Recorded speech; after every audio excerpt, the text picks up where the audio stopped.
dudes, John here, and welcome to another Minecraft tutorial. Today we're going to be going over all the recipes, or all the extra recipes, for One Block. If you guys have ever played One Block, it's a blast. I've had a heck of a time finding all the recipes for it, so I decided to dive right into the data pack and actually kind of read what the recipes are, because quite honestly, I couldn't find all of them online, and I was completely lost for a couple of the items, so I figured I need to know. It's not cheating, because I would have been stuck.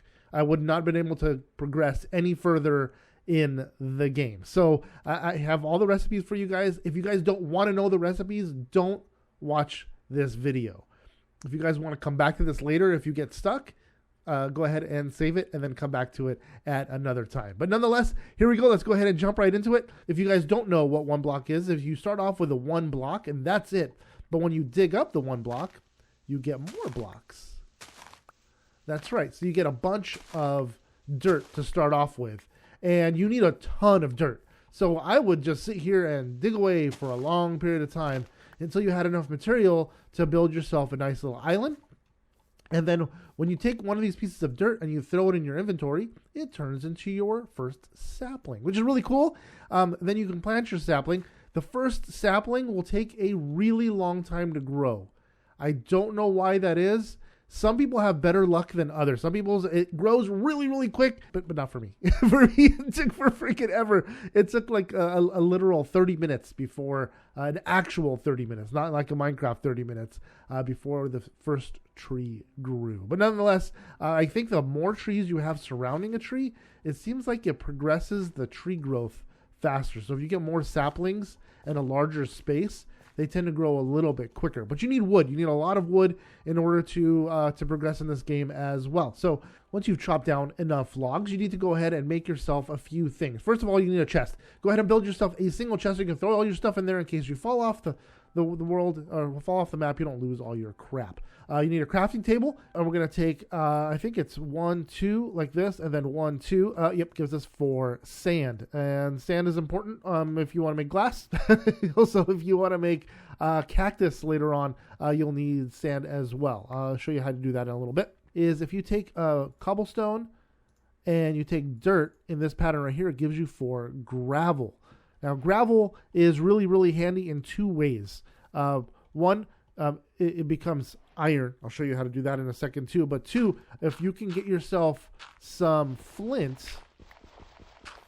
flint is an alternative to make torches. So if you take sticks and flint, it makes you 4 torches. Now, I don't know if flint is flammable in this. Can it be used for coal?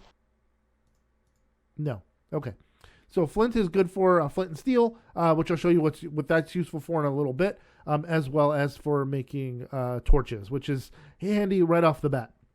So you don't have to smelt down any logs in order to waste wood to make yourself some coal or charcoal, for that matter. And if you cook down gravel, you get yourself some iron nuggets. Now, if I turn on this really quick, I can make myself a blast furnace using, hold on a second. So I need to collect myself at least 5 ingots. I'd like to collect 8 right off the bat, but at least 5 ingots worth, not nuggets, but ingots worth of nuggets. So you want to go through and cook down a lot of gravel. So go ahead and grab a buttload of this, and we're going to convert a lot of 1, 2, 3, 4. We're gonna probably do 1, 2, 3, 4. So we got ourselves a buttload of cobble, and then 1, 2, 3, 4, and then we're gonna go and put that into 1, 2, and 1, 2, and make ourselves a ton of gravel. All right. So once we've cooked all that down, that's gonna take a minute to do that. It's not gonna be something really, really quick. Now we got ourselves a total of 10 ingots, and we have ourselves a bunch of gravel left over. I made myself a hopper with a chest and 5 of the ingots, and I'm going to place those on top of this blast furnace. I'm going to grab this hopper, I'm going to place it on top of this blast furnace here. I'm going to go ahead and throw that wood in there for fuel, and I'm going to throw all this gravel up here. Now we have a ton of gravel, obviously, so it's going to take a lot, but check this out now. A gravel with a blast furnace is a single ingot for every piece of gravel. Isn't that fantastic? It's going to go so much faster. We're going to end up with so much material. It's going to be nuts. So these ingots, yeah, they're great, but they're just to get started. You want a blast furnace and a hopper as quickly as possible so you can kind of walk away. If you can get 3 hoppers, that's even better. You can do a setup, something similar to this. Let me go ahead and throw it together for you real fast. All right, you can do something like this where you have a hopper going from the blast furnace into this chest down there. You can't really see it. If I remove this block here, all right, you can kind of see that. You can see a hopper going into that chest there. I'm going to go ahead and replace that block so I don't fall through the earth. And then a hopper going into it for this side. This is where all your materials will go. You'll throw your gravel in this chest here or whatever you're going to cook down. And then this is going to be your fuel, whatever you're going to use for fuel. So I can go in here, I can grab all these saplings and I can throw them in there for fuel. And it'll automatically generate fuel and it'll automatically generate whatever material I'm cooking down. And then all the ingots will go down here. So all this stuff is going to cook down. It's going to automatically go into this chest and I'll have myself access to all my materials. That's fantastic. So there we go. Got ourselves an auto smelter. Got ourselves a blast furnace. And now we need to make ourselves a few other items. Now, once we have ourselves an ingot, we need to get ourselves a smithing table. Smithing table, again, is just 2 iron and 4 wood, like that, and that makes you a smithing table. So that's really easy to do. So you're going to go into a smithing table. You're going to grab yourself a stone sword, and you're going to grab yourself 1 iron ingot, and bam, you got yourself an iron sword. I don't know if it works with other tools. No, it does not work with other tools. So just with the iron sword, you got yourself an iron sword by doing so. You can do the same thing with gold and with diamond. So once you have a piece of gold, you go ahead and stick that in there. And with a piece of gold, you get yourself a gold sword. And then the next step from there is diamond. So you have to go stone, iron, gold, and then diamond to get yourself a diamond sword. And that's how you build yourself a diamond weapon specifically for the sword, nothing else. Here's the thing. You can make chainmail armor in this particular in one block. You can make chainmail armor, which is cool, but it's not very cool in the sense that it's more expensive than just iron armor, and I don't believe that it's any stronger. So let's go ahead and try it out. Let's turn this into nuggets. To make a piece of chain, basically take that like that makes chain. 2 nuggets on top and then 1 piece of iron. Okay. So then we get yourself some iron boots. We just do, or some chainmail boots. We do this. 2 pieces of chain and 2 pieces of iron ingots. It costs you an extra 4 nuggets to do that. Here's just iron boots. This gives me 1 armor. What does chainmail do? It gives me half. Why would I want to spend more money for half the protection? I don't get it. That doesn't make any sense. That seems awfully expensive for half the protection. You can do that with all the armor. You can get yourself chainmail armor for whatever purpose. I don't know if you're faster with it or something. I'm not positive what the case is for chainmail, but it doesn't make you any more protected. Okay, so another recipe is clay. We need ourselves some clay. We need two gravel and 2 dirt. Gives us 2 clay, which is great, I guess. Grab ourselves some more iron ingots. 1, 2, 3. We don't need that many.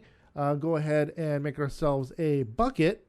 Put the bucket in the crafting table and put the 2 clay on top of it, and you get yourself a bucket of water.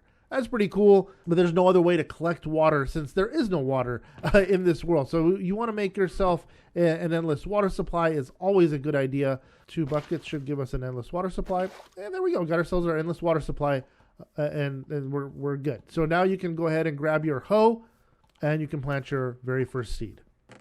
All right, you got yourself your flint, and grab some more iron. Make ourselves a flint and steel. Grab some dirt. Let's make this dirt into cobble. And we're going to do a surround of dirt. So like it'll turn into cobble. It'll turn into like a furnace. And you're going to throw the flint and steel right in the center there. And it's going to make you a magma block. Now you can do that with a bucket of lava after the fact. Because you can make a bucket of lava now. So now we got ourselves our 4 magma blocks, which is fantastic. Let's go ahead and make ourselves another bucket. So we have a separate bucket for this. We're going to put the bucket there. You're going to throw a magma block on top, and you get yourself a bucket of lava. Now, if you already have a bucket of lava, you can make more magma blocks like this. So you can basically get an endless supply of lava. You have regeneration. You pull all the cobble out, you put the lava on top, and you surround it again with more magma blocks. So now you have yourself a buttload of magma blocks to make more lava. You can make a cobblestone generator out of the lava and the bucket of water if you want to, or you can grab this bucket of water here and you can put a magma block on top, and bam, you got yourself a piece of obsidian, which is amazing. So you keep going back and forth. Grab yourself some water. You can do this in your own self inventory even. You don't even need to continuously do that. You can go bam and keep going until you have yourself enough obsidian to make yourself a nether portal. Enough to make yourself a nether portal. Then we have our other three. We probably want to go ahead and make those as well, because you can make yourself an enchanting table later on. There we go. Now we have enough to make ourselves a portal and to make ourselves an enchanting table later when we get some diamonds. All right. So I was under the assumption that this block here was eventually supposed to change, like upgrade to like a stone block when you're like in the underground, blah, blah, blah. And that way we can get more things. Specifically, what we're trying to get is spruce saplings, because spruce saplings will spawn in with beehives. Well, we don't have spruce saplings. We only have oak saplings. So I don't know if we plant these in another biome, will we get the leaf drops of a spruce sapling even though we have an oak tree? I don't know. Anyways, guys, I hope you guys enjoyed this video. If you guys learned something new, or if there's something that I missed, let me know in the comment section below. So until next time, guys, see ya.